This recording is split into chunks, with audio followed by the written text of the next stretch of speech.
Okay, let's dive right into this explainer. We're unpacking a really provocative theory today. What if, instead of relying on centralized government, we completely replaced it with family-centric pods and automated property management? Our source material blends evolutionary sociology with cutting-edge blockchain tech to outline this fascinating and, highly controversial post-government model. We'll be breaking down exactly how this theory works, strictly following the concepts presented in the text. Here is our roadmap for today. We'll cover 5 steps. First, the incompetence creep trap. Second, history of property and power. Third, family as the new government. Then, AI agents replacing the state. And finally, building generational competence. Let's get to it. Section 1. The incompetence creep trap. Why socio-political systems fall. We have to start with the root of the problem, a phenomenon the text calls incompetence creep. The author argues this is literally the fundamental reason why socio-political systems inevitably collapse. So what's going on here? It happens when heirs inherit massive wealth without having the actual competence to manage it.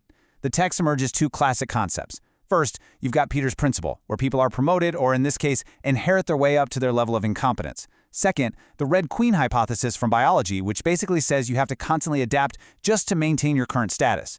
When entitled elites can't evolve their management skills to defend what they own, societal entropy just skyrockets. And that leads us to this dynamic, which brilliantly illustrates the resulting class-based labor conflict. On one side, you have the elites mismanaging things and relying on coercion.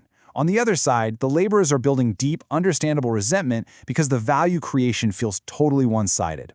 So instead of innovating, the labor class uses force, think along the lines of revolutions or heavy taxation, to redistribute that property.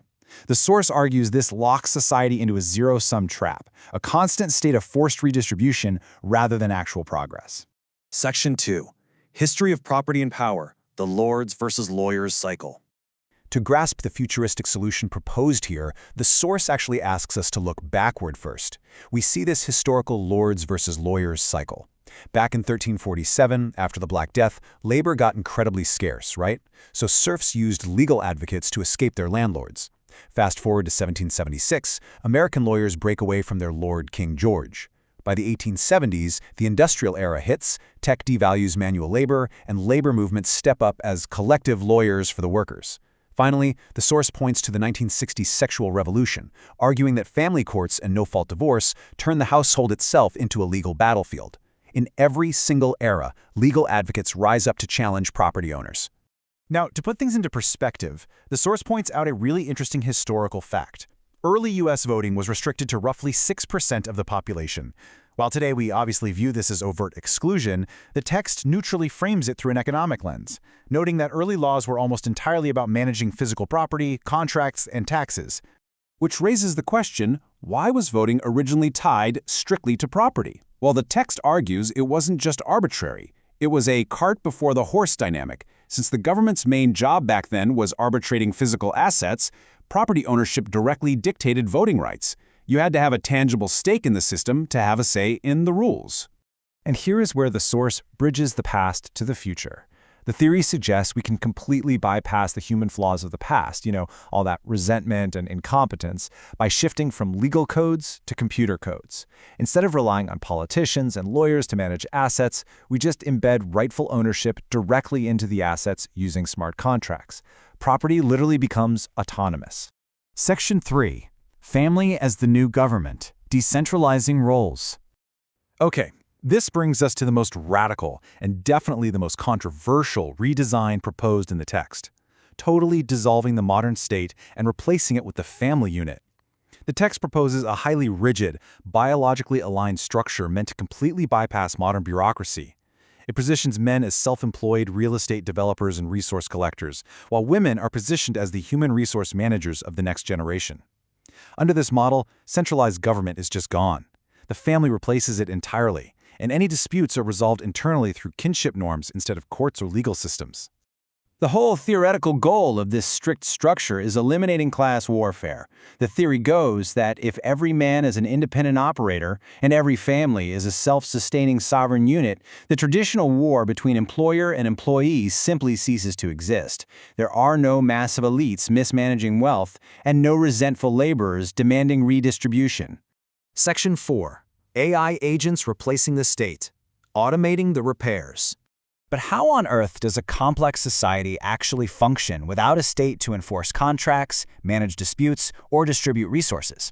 Well, the source models a decentralized environment using a very specific tech stack to replace government intervention entirely.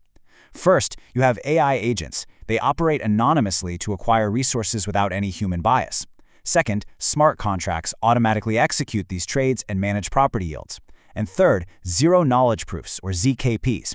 These allow the AI agents to prove they need resources without ever revealing their family's actual wealth or identity.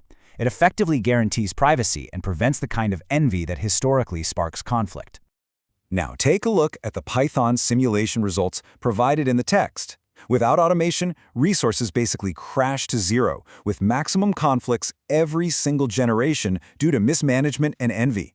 But watch what happens as the tech is layered in. Integrating zero-knowledge proofs and AI agents drastically stabilizes those resources and drops conflicts down to just 4. And when full smart contract integration is applied, you get 0. That 0 right there represents the exact number of inter-family conflicts generated over 20 generations in the simulation. By completely removing human ego, envy, and incompetence from property management, the code ensures flawless, impartial allocation. The society sustains itself peacefully, with absolutely no central authority required. Section 5. Building generational competence. Avoiding the drone trap. Finally, we need to look at how this family-as-government structure plans to foster generational competence. The author uses a very vivid biological metaphor here, stating, UBI is like giving regurgitated honey to drones. In a beehive, drones are males who don't contribute much productive labor. They just consume what the workers provide. The text heavily critiques universal basic income, arguing that handing out free money through a centralized state creates that exact same dynamic in human societies. The text argues that while UBI might pacify people and stop immediate revolutions, it ultimately creates a class of idle, low-competence dependents reliant on the state. On the flip side, an autonomous family model forces people to keep skin in the game. Because your output directly impacts your own family rather than being redistributed by a government, it builds actual grit. It forces active competence and really minimizes bureaucratic entitlement. Theoretically, it cures the very first problem we talked about today, incompetence creep. By following these steps, the theory suggests society could unlock an unprecedented era of human potential. Once AI and automated robotics eliminate undesirable industrial drudgery, men are freed up from survival-based wage slavery.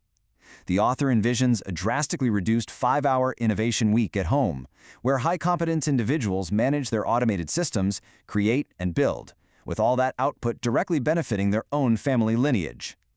So, it leaves us with a deeply provocative question.